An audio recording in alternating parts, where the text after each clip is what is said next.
Assalamualaikum warahmatullahi wabarakatuh. Selamat sore dan salam sejahtera untuk kita semua.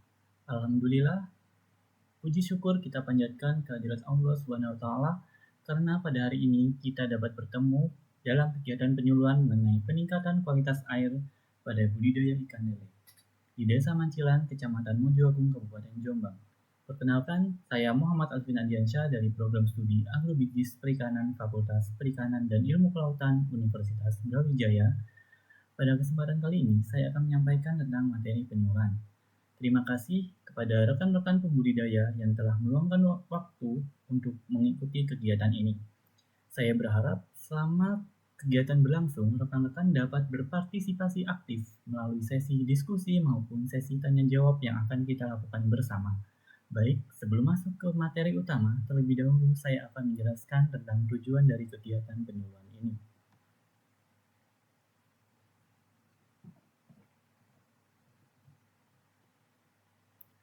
Tujuan dari penyuluhan ini adalah meningkatkan pengetahuan dan pemahaman rekan-rekan pembudidaya mengenai pentingnya kualitas air dalam budidaya ikan lele. Selain itu, setelah mengikuti kegiatan ini, diharapkan rekan-rekan mampu mengenali tanda-tanda kualitas air yang baik maupun yang kurang baik, memahami penyebab terjadinya penurunan kualitas air, serta mengetahui langkah-langkah sederhana yang dapat diterapkan untuk menjaga kondisi air kolam. Nah, harapannya, melalui pengelolaan kualitas air yang lebih baik, pertumbuhan ikan dapat lebih optimal dan risiko kerugian akibat kematian ikan dapat ditekan.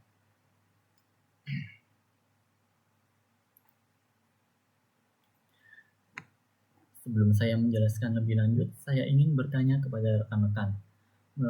Rekan-rekan dapat menjawab melalui fitur raise hand atau dapat melalui sesi diskusi ini. Menurut rekan-rekan, faktor apa yang paling menentukan keberhasilan budidaya ikan lele?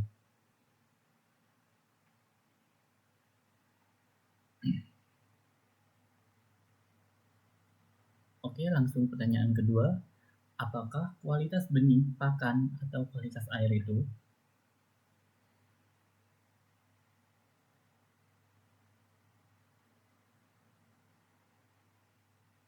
Baik, semua jawaban tersebut sudah benar karena saling berkaitan. Namun, kualitas air memiliki peranan yang sangat penting karena ikan hidup di dalam air selama 24 jam setiap hari. Jika kualitas air tidak baik, maka ikan akan mengalami stres, nafsu makan menurun, dan pertumbuhan menjadi lambat serta lebih mudah terserang penyakit. Nah, maka oleh karena itu, menjaga kualitas air sama pentingnya dengan memberikan pakan dan memilih benih yang berkualitas.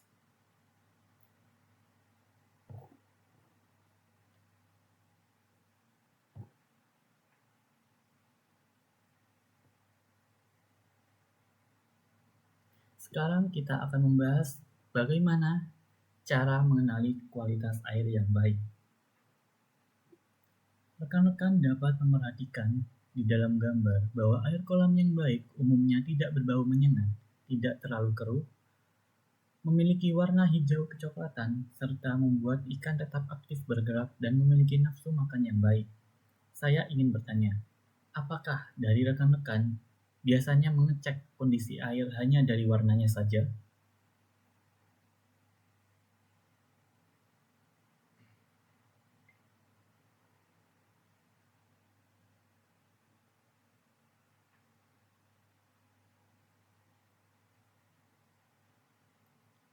Sebenarnya selain warna, bau air dan perilaku ikan juga perlu diperhatikan karena dapat menjadi indikator awal terjadinya penurunan kualitas air.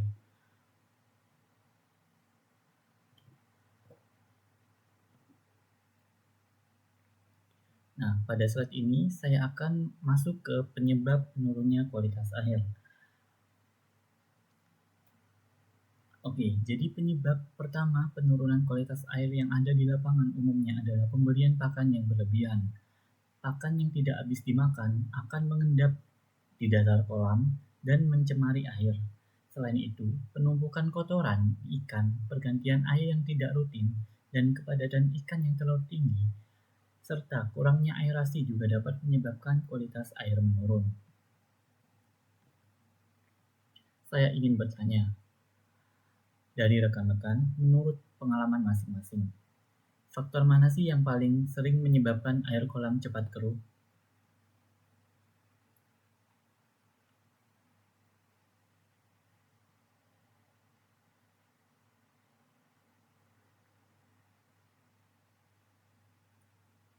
Oke, baik. Memang pada umumnya sisa pakan menjadi salah satu penyebab utama yang sering ditemukan. Dan hal ini tentu akan menyebabkan kualitas air sangat menurun dan dapat mencemari lingkungan.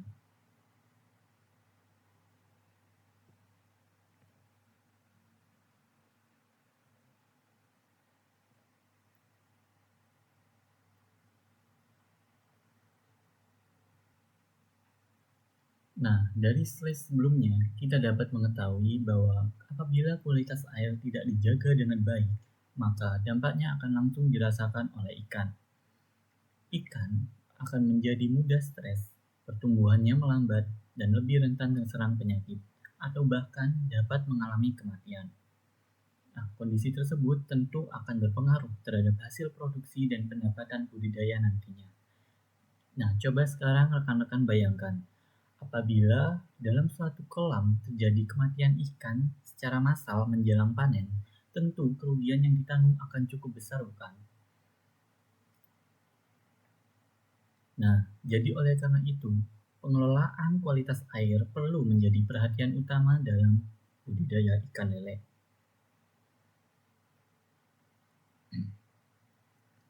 Kita lanjut. Sejauh ini apakah ada yang ditanyakan?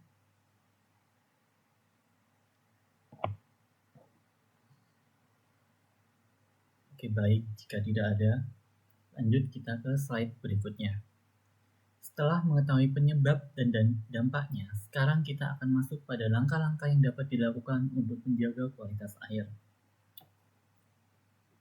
Nah, yang pertama, rekan-rekan pastikan harus memberikan pakan sesuai kebutuhan ikan dan menghindari pemberian pakan secara berlebihan. Karena kita ketahui dari slide sebelumnya tadi bahwa jika pakan ikan diberikan secara berlebihan akan menyebabkan kerusuhan atau penurunan pada kualitas air itu sendiri. Kemudian yang kedua, lakukan pergantian air secara berkala sesuai kondisi kolam. Hal ini dilakukan supaya kualitas air tidak menurun serta tidak menyebabkan terjadinya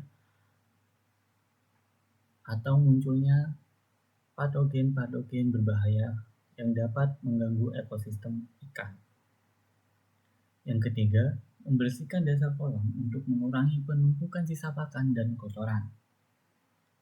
Dan yang keempat, lakukan pemantauan kondisi air setiap hari dengan memperhatikan warna air, bau air, dan perilaku ikan. Kemudian yang kelima, pastikan aerasi atau sirkulasi air berjalan dengan baik agar kebutuhan oksigen ikan tetap terpenuhi. Nah, menurut rekan-rekan nih, langkah mana sih yang paling mudah diterapkan terlebih dahulu di kolam masing-masing?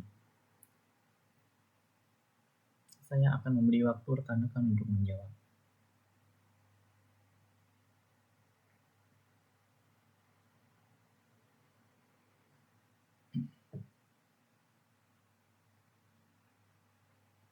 Baik. Oke. Kita lanjut ke slide berikutnya.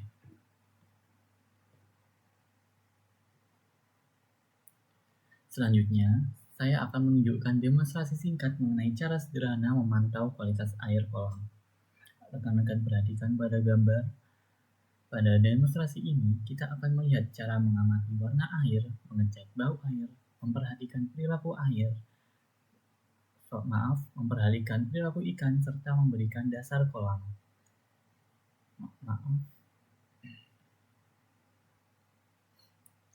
Membersihkan dasar kolam serta melakukan pergantian air sebagian. Silakan rekan-rekan memperhatikan demonstrasi berikut karena langkah-langkah ini dapat langsung diterapkan pada kegiatan budidaya sehari-hari.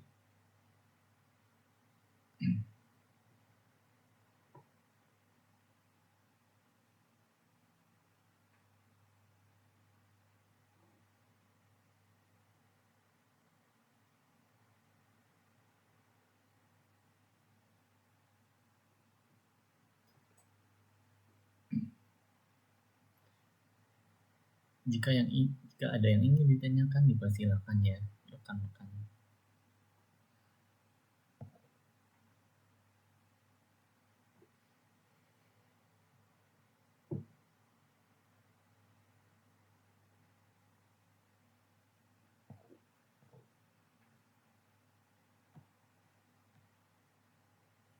Oke, baik.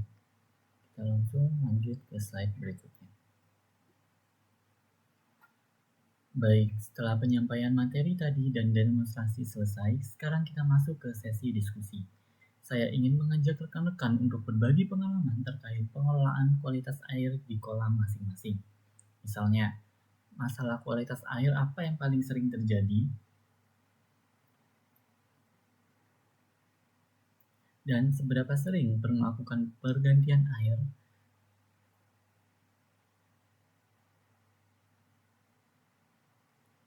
Lalu, bagaimana cara mengatasi air yang mulai berbau?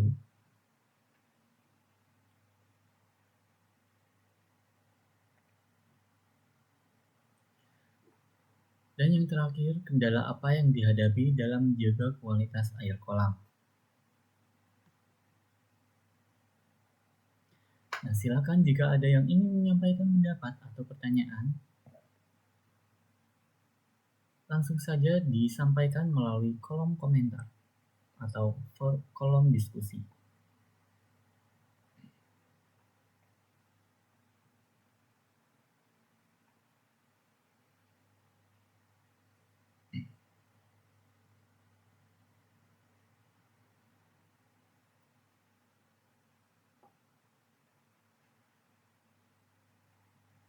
Saya beri waktu sekitar 2 menit ya.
Rupanya jawaban dari kalian sangat beragam ya.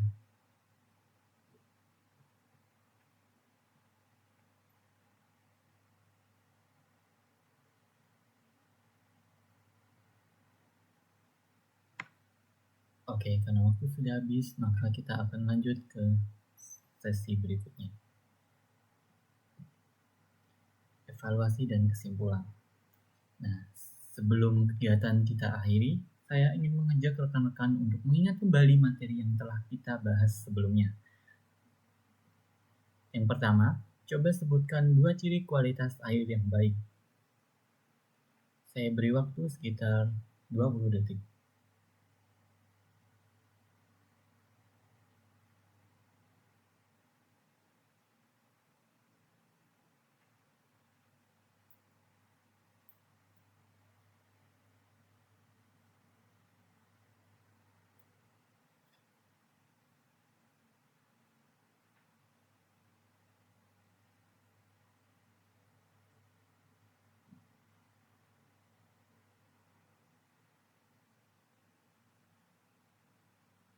Oke, pertanyaan selanjutnya, apa penyebab utama menurunnya kualitas air?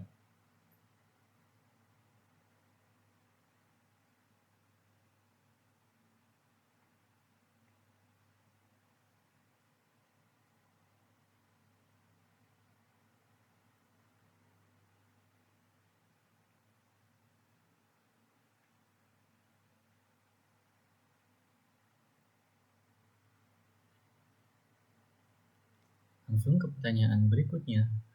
Mengapa sih sisa pakan perlu dikontrol?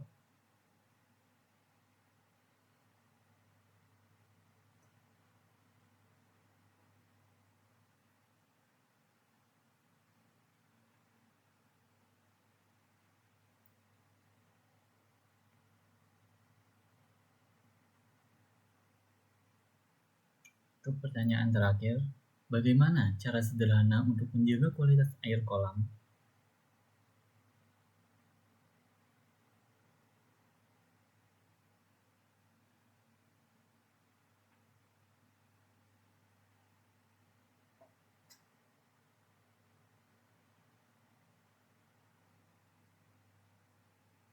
Oke, baik. Semua pertanyaan sudah dijawab semua oleh rekan-rekan. Nah, dari materi hari ini dapat kita simpulkan bahwa kualitas air merupakan salah satu faktor utama yang menentukan keberhasilan budidaya ikan, termasuk ikan lele. Dengan pengelolaan pakan yang tepat, kebersihan kolam yang terjaga, pergantian air yang rutin, serta pemantauan kondisi air secara berkala, produktivitas budidaya dapat meningkat dan risiko kematian ikan dapat dikurangi. Oke, terima kasih atas perhatian dan partisipasi rekan-rekan selama kegiatan pertemuan berlangsung.